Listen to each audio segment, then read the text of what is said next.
अस्सलामुअलैकुम, नदीम मुगल हियर।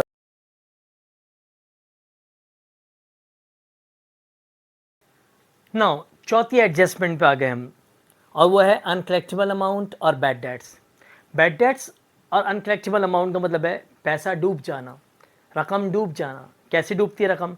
आप अपने कस्टमर्स को उधार पे माल बेचते हैं, आप बहुत सारे कस्टमर्स को माल बेचा उधार पे, कुछ के पैसे आ गए, लेकिन एक दो कस्टमर नहीं पे कर रहे उन्होंने हमें पैसा। अब हम कांटेक्ट करें, कांटेक्ट का जवाब नहीं है, तो हमारा जहन बन गया कि पैसा हमारा गया। या यूँ भी हो सकता है, एक कस्टमर को हमने बिल बना कर दिया 50,250 रुपये का, उसने हमें 50,000 दे दिए, 250 नहीं दिए, बोला बस हो गया फाइनल। तो समझ लें ये रकम हमारी डूब गई, 250 रुपये। किसी के 250, किसी के 500, किसी के 2,000, किसी के 10,000, मिल मिलाकर बहुत सारे बन जाते हैं। तो इसकी दो अप्रोच है बैड डेट कैलकुलेशन की। एक इनकम स्टेटमेंट अप्रोच, और वो है नेट सेल्स। नेट सेल्स के जरिए आपका बैड डेट। और दूसरी बैलेंस शीट अप्रोच, और वो है अकाउंट रिसीवेबल।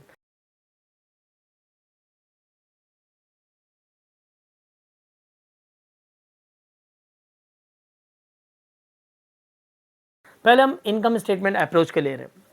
सपोज सेल है आपकी 2 लाख, और सेल में सेल रिटर्न एंड अलाउंस और सेल डिस्काउंट 20,000 है, दोनों मिलाकर।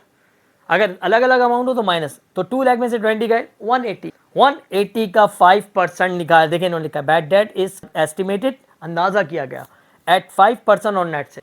तो 180 का 10% 18,000, तो 5% 9,000। और देखिए एंट्री बन गई 9,000 से bad debt expense debit, allowance for bad debts credit, 9,000।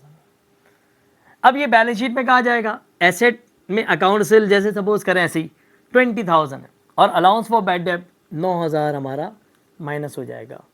तो क्या बचा वैल्यू हमारी? 11,000।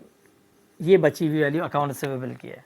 ऐसे शो होता है ये, मैंने आपको ऐसे एग्जांपल में बता दिया ताकि आसान रहे। हमेशा bad debt, allowance for bad date की रकम अकाउंट सेल में से माइनस, बेशक हमने नेट सेल से कैलकुलेट किया, लेकिन माइनस इसको अकाउंट सेल से ही होना है बैलेंस शीट में। तो ये आपका नेट सेल अप्रोच थी।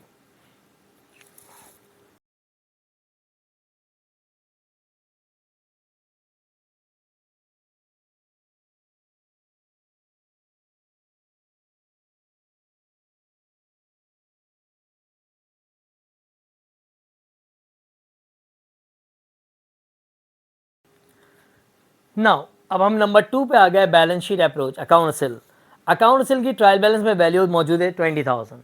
अब नीचे हमने एडजस्टमेंट में पढ़ा estimated 2% bad debts on account cell, कि अकाउंट सेल पे 2% बैड डेट्स कैलकुलेट करना है। तो 20,000 का 1% कितना हो गया? 200। तो 2% कितना हो गया? 400। तो 400 की एंट्री बन गई हमारी पहले, बैड डेट एक्सपेंस डेबिट 400, और अलाउंस फॉर बैड डेट भी 400। अब और कहीं है नहीं अलाउंस फॉर बैड डेट, तो यही 400 यहाँ से आकर माइनस हो जाएगा। तो क्या बचा हमारे पास? 19,600। ये इस तरह शो होता है allowance for bad date account cell के साथ। ये पहली कंडीशन हो गई।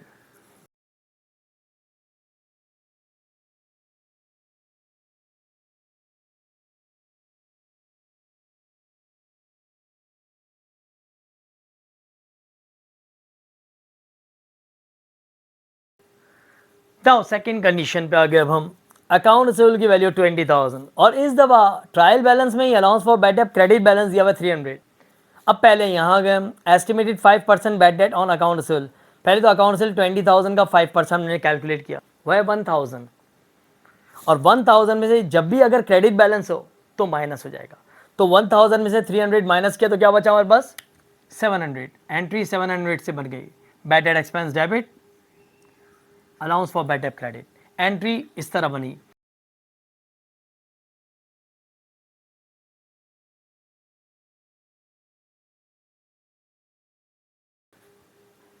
नाउ अब इसकी कंडीशन, अकाउंट सेल की वैल्यू 20,000 है, इस दफा ट्रायल बैलेंस में अलाउंस फॉर बैड डेट लेकिन डेबिट बैलेंस है 800। ये पढ़ लिया हमने, अपने जहन में रख लिया। अब यहाँ जाए estimate 10% bad debt on account cell.